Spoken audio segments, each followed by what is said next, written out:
So this is a video response to exercise, which I didn't actually get the name of the video until I said it out loud. I feel like I have a lot to say about fitness and eating and weight loss because I've been thinking about it and doing research basically all of my adult life. The first thing I want to say is if you are trying to lose weight, it's very misleading. What you really want to try and do is more accurate to what you talked about, losing the flubby, which is losing fat. And that has little to do with your actual weight and everything to do with the ratio of lean body mass to body fat.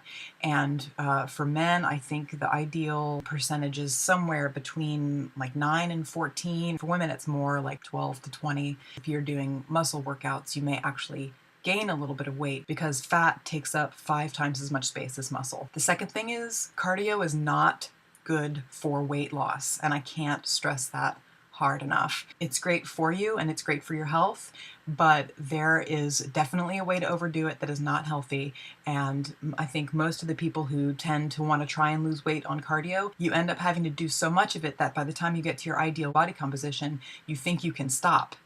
But the truth is you have to keep doing it even just to maintain, maybe a little bit less, because calorie burning by cardio is much less efficient than calorie burning by metabolism that happens from muscle density and muscle mass. So if you are trying to lose weight, a little bit of cardio and strength training is really where it's at, and you really don't have to do as much as you think in order to get down to your ideal body composition, because really, and this points to the third thing I want to say, the most important factor in weight loss is what you eat. By far, it is way more important than exercise, and at least in terms of weight loss. And the reason for this is that you can lose a significant amount of weight if the number of carbohydrates that you are eating, carbohydrates being our fuel, is a little bit less than the number of carbohydrates you are burning through activity at whatever your activity level is. For example, in my 20s, I was very overweight, and by the time I hit 30, I was ready to make a change. I changed my diet based on a book called the Schwarzbein Principle, and I can link that below.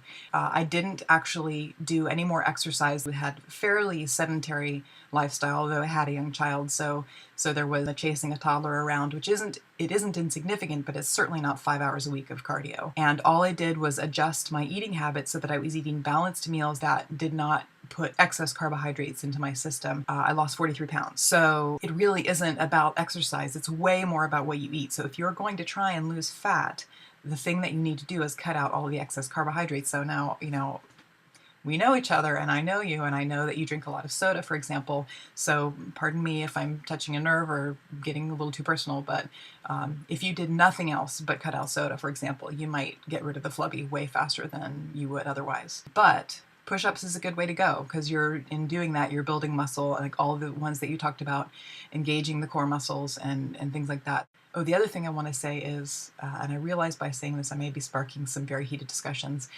saturated fats are not actually bad for you. Damaged fats are, but you can actually eat saturated fat like butter, and it's not bad for you. Maybe that's a whole other video post I need to do. This is getting long.